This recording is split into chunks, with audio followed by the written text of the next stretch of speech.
கடைசியாக ஒன்று சொல்றேன். 3 நேரங்கள்ல துவா இருக்குது. இந்த துவாவை மறந்துடாதீங்க. ஒரு அறிஞர் எழுதியிருக்கிறார், சமகாலத்தில் இருக்கிற ஒரு அறிஞர், கலாநிதி உமர் அப்துல் காஃபி. அவர் எழுதியிருக்கிறார், ரமலானில 90 மணித்தியாலங்கள் ஒதுக்குங்க துவாவுக்கு. நோம்புடைய சட்டங்களை பேசிக்கொண்டு போய் இடையில குறுக்காக வந்து முன்னால் உள்ள ஆயத்தும் ரமலான பத்தி இருக்குது, பின்னால் உள்ள ஆயத்தும் நோம்ப பத்தி இருக்குது. நடுவில் சொல்றார், என் அடியாறுகள் என்னை பத்தி கேட்டால் சொல்லுங்க, நான் பக்கத்தில் இருக்கிறேன் என்று. ஃபைன்னி கரீப், துவா கேட்பவர்களுக்கு பதிலளிக்கிறேன் என்று சொல்லுங்க. நோம்பட துவா முக்கியம். 1 மணித்தியாலம் துவா செய்யணும். எப்படி 1 மணித்தியாலம்? எங்களுக்கு அரபு தெரியாதே. அரபியில துவா கேட்கறது கடமை இல்லை. தொழுகைக்குள்ள மட்டும்தான் அரபியில கேட்கணும். வெளியில கேட்கறது அரபியில கேட்க தேவையில்லை. கபருக்குள்ள கூட அரபியில கேள்வி இல்லையே. எங்களோட அகீதாவில் எழுதிக்கிறாங்க, குல்லு இன்சானின் யுஸ்அலு பிலுகத்திஹி, அவரவருடைய பாஷையில தான் கபருல கேள்வி. பாஷையை படைச்சவன் அவன். அல்ஹம்துலில்லாஹி ரப்பில் ஆலமீன், அல்லாஹும்ம ஸல்லி அலா சய்யிதினா முஹம்மத் சொல்லிட்டீங்க. உங்களுக்கு தெரிஞ்ச பாஷையில தாயிடத்துல உண்ட அடம்பிடிச்சு கேட்கிறது போல் அல்லாட்ட கேளுங்க. தாயிடத்துல ஏன் அடம்பிடிச்சு கேட்கிறோம்? கோவிக்க மாட்டான். ரப்பிட்ட கேளுங்க.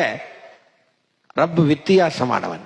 மனிதன் யாரிடத்துல கேட்டாலும் அடிக்கடி கேட்கும் போது கோபம் வரும்.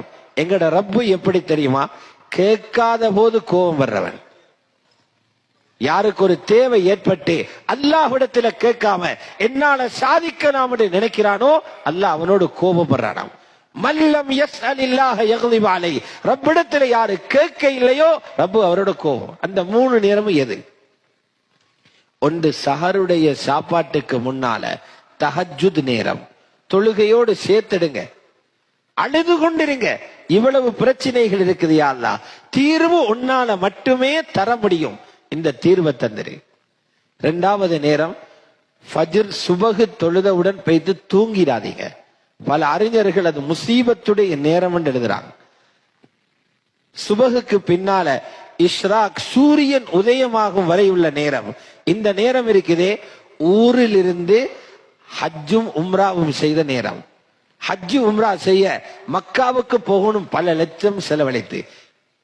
ஊரில் உள்ளவர்களுக்கு அந்த நன்மையை அடைய அல்லாஹ் சந்தர்ப்பம் கொடுக்கிறான். சுபஹுக்கு பின்னால 1 மணி நேரம் துஆவுல இருங்க.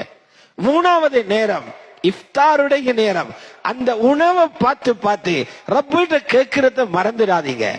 அந்த நேரத்துல ஒவ்வொரு நோம்பாளிக்கும் ஒரு துஆவை அல்லாஹ் முஸ்தஜாபாக வச்சிருக்கிறான். கேட்டா கபூலாகும்.